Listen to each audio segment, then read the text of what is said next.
In Billboard tonight, I'll be talking to a best-selling local author about her Hallmark year, reviewing the Oscar nominations, and we'll have music from the Carrivick Sisters and Granny's Attic.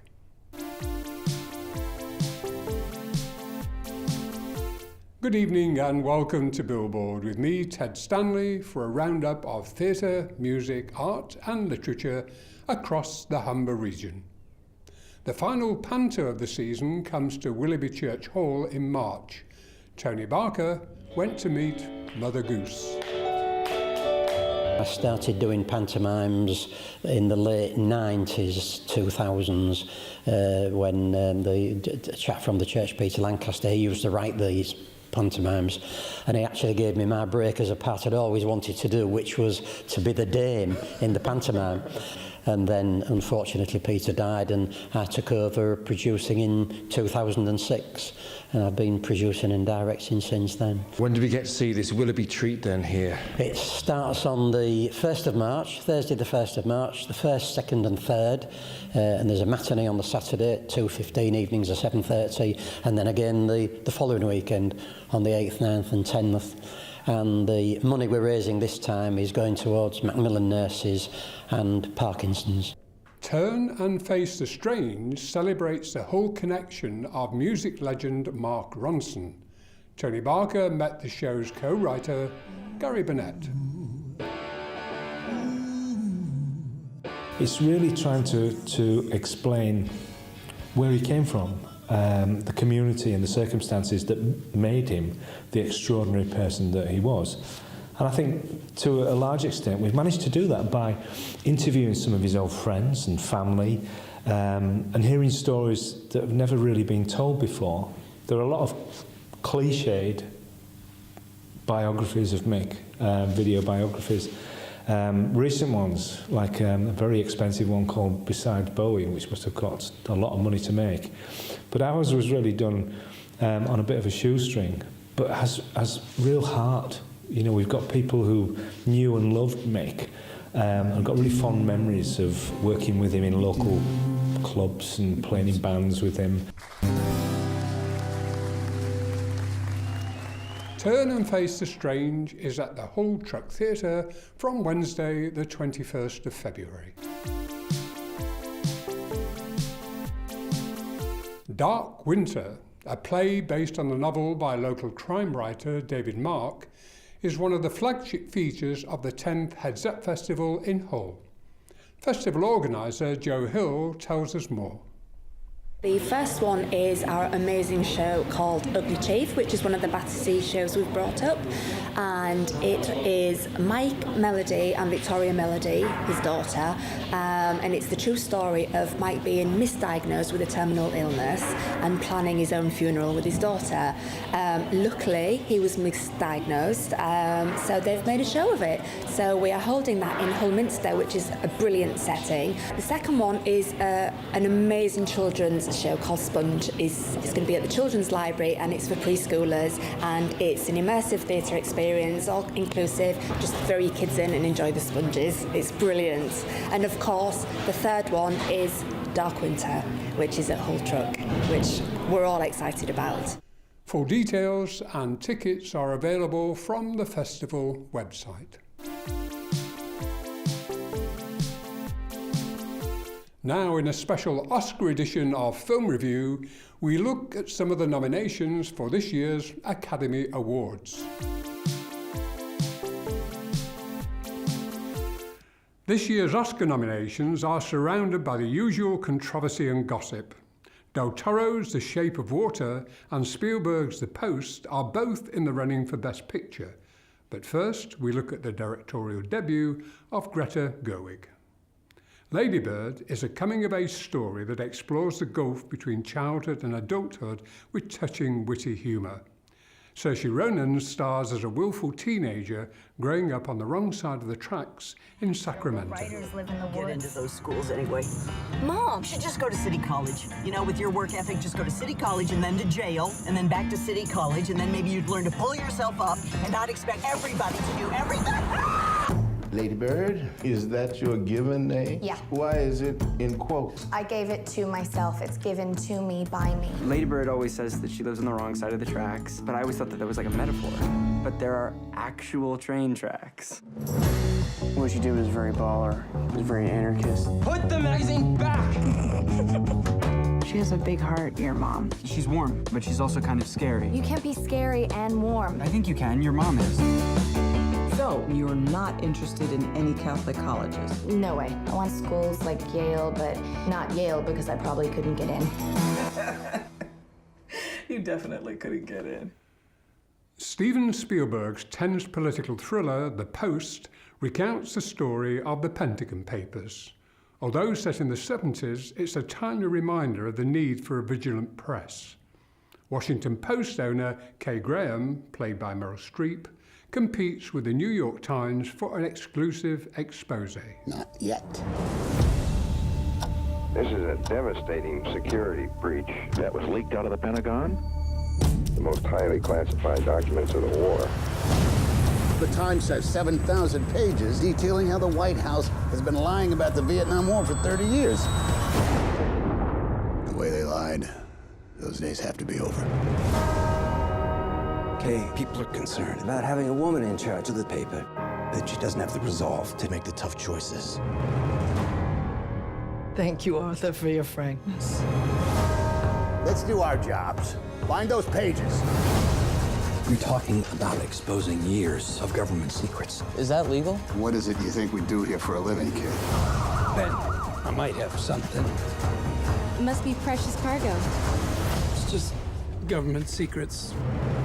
The current frontrunner for Best Picture is considered by many to be visionary filmmaker Guillermo del Toro's finest film. The Shape of Water is a finely crafted tribute to old Hollywood monster movies, exploring aspects of love and loneliness. At a top-secret research facility in the 1960s, a lonely janitor forms a unique relationship with an amphibious creature that is being held in captivity. Eliza, come on.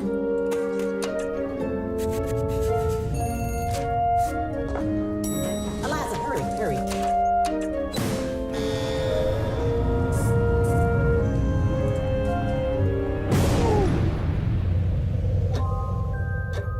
She deaf?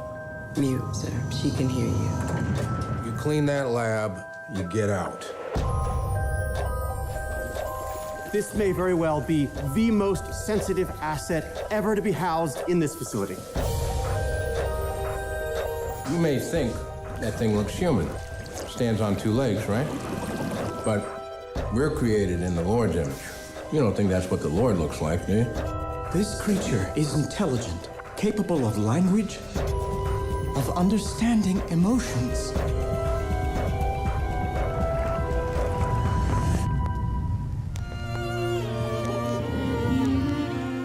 Other films in the running for Best Picture include Phantom Thread, set in the glamour of 1950s post-war London, and Get Out, racial paranoia from master of horror Jordan Peele. Frances McDormand leads the field for Best Actress with her masterful performance in 4 Billboards Outside Ebbing, Missouri, reviewed in our last programme. Saoirse Ronan is also a strong contender for Lady Bird, and you should never discount Meryl Streep when it comes to Academy Awards. Gary Oldman's powerful performance as Churchill in Darkest Hour makes him frontrunner for the Best Actor, but newcomer Timothée Chalamet is attracting some support for Call Me By Your Name. The Academy Awards will be announced at the usual glittering ceremony on the 4th of March. Daytime activities at the East Riding Theatre in Beverley include creative writing, classical music, and even a bluegrass workshop with the Carrivick Sisters, who are also performing with American folk group Granny's Attic on Saturday the 17th of February. Details are available from the theatre website. Poorest of men, scraping a living as best we can. After the break, we'll meet a best-selling local writer, find out how schoolchildren can enjoy Shakespeare, but now the bluegrass sound of the Carrivick Sisters with over the edge. Over the edge, that's where you pushed us. Over the edge, we'll throw your things, say goodbye to the work you've started. We've worked this land for years. As the sun sinks before we sleep, we lay out our nets and let them dry among the sheep. You want to build a hotel here. Where will we go? Let the tourists stay on Brighton Pier.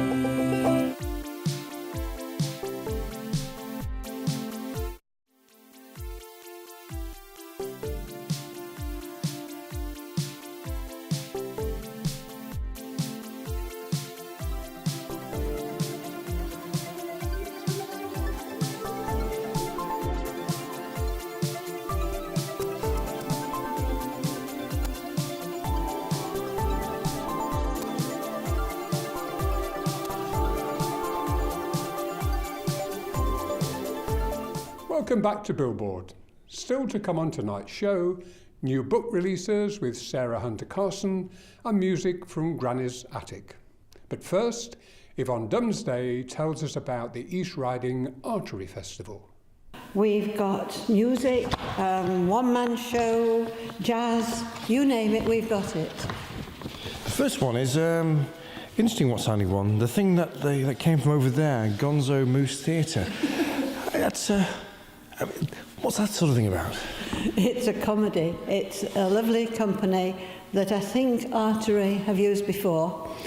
Unfortunately, we couldn't book them for our hall because the days that they were available, our hall wasn't. So I'm going over to North Lincolnshire to watch it, and I hope other people do. The thing that came from over there sounds fascinating.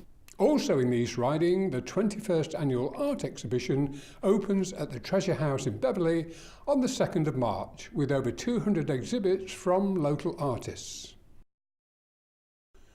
The Royal Shakespeare Company's First Encounters tour of Julius Caesar, aimed at 7 to 13-year-olds, comes to Hull in March, with performances at St Mary's College and Hull Truck Theatre.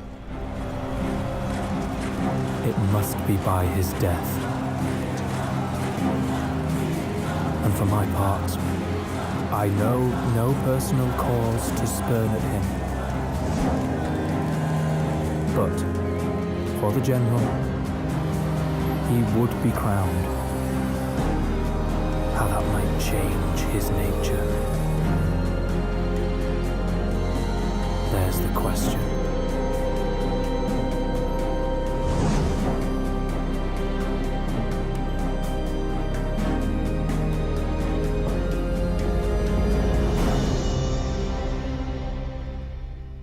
A special teacher's pack and further details from the Royal Shakespeare Company website. 2017 was a hallmark year for a local best-selling writer of historical sagas. I went to meet her and find out more. Today we're in the beautiful East Yorkshire town of Beverley, home of Val Wood, best-selling author of historical sagas. Let's go meet her.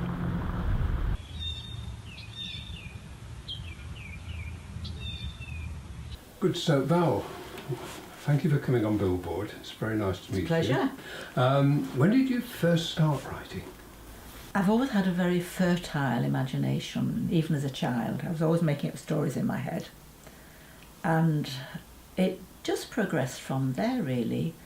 My first inspiration from a writer, I think, was probably Little Women and Louisa M. Alcott, who wrote that, because she was writing about strong women in a difficult situation, but in America.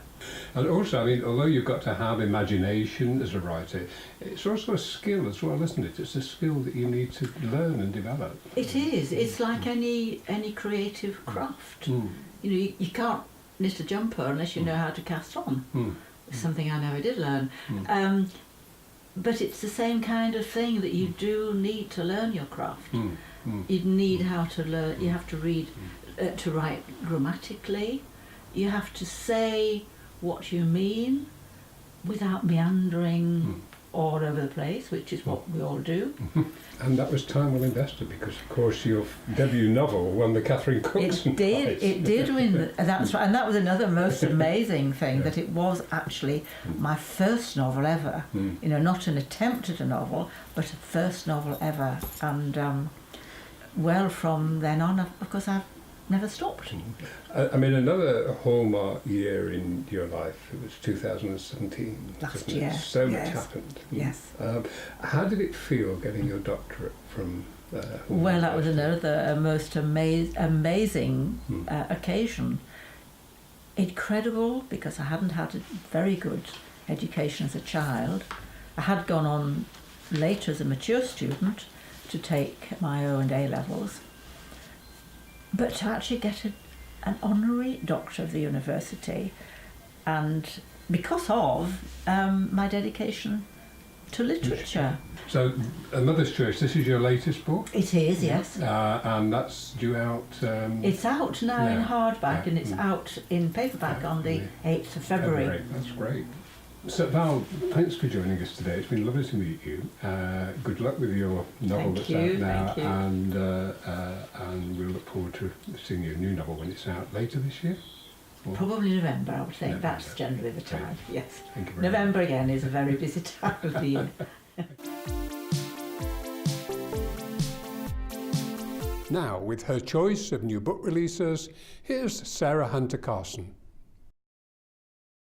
There are some great new books out in February, and here are a few you might enjoy.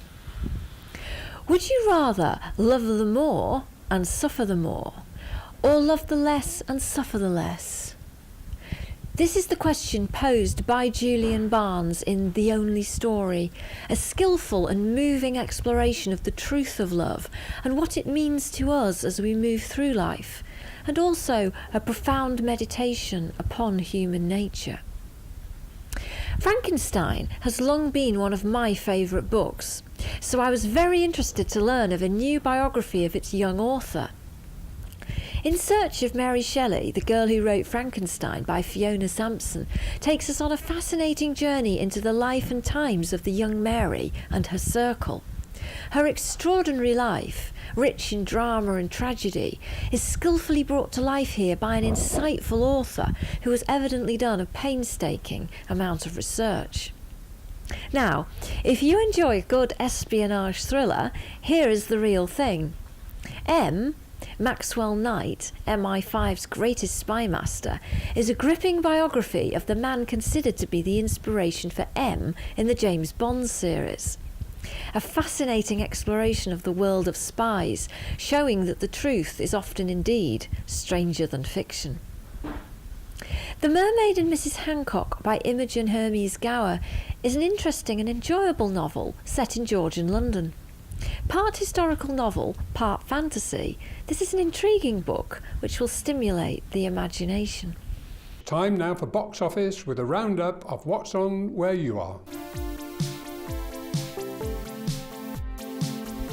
Finding Nana, an autobiographical show from award-winning writer Jane Upton, is at the Riverhead Theatre in Louth on Tuesday the 20th of February. And on Saturday the 24th of February, the New London Opera Group perform a selection from the Great British Songbook. You may also be in time to catch the Blues Band at Louth Town Hall on Saturday the 17th of February, featuring former Manfred Mann frontman Paul Jones.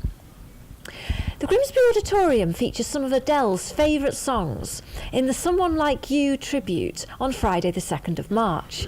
And on Friday the 9th of March, you can see the tribute to women in rock. Hulltruck Theatre have the gentle comedy Scary Bikers from Tuesday the 27th of February, and Black Men Walking also from the 27th of February in the Studio Theatre. The Scunthorpe Baths Hall hosts the Knock Knock Comedy Club on Thursday the 22nd of February, Brendan Cole on Saturday the 10th of March, and the Royal Philharmonic Orchestra on Sunday the 11th of March. And at the East Riding Theatre in Beverley, Adrian Rawlins directs David Lindsay-Abair's award-winning play Good People from the 1st of March. That's almost all for tonight's show. Next time on Billboard, we discover the benefits of joining a film club and meet best-selling crime writer David Mark. Details of the events featured in tonight's programme can be found at www.billboardtv.uk. If you would like us to feature your own event on Billboard, you can email details to ted@estuarytv.com. Thank you for joining us. From everyone on the Billboard team, we look forward to seeing you again in March, here with a song from Transatlantic Liaison Session, American folk band Granny's Attic.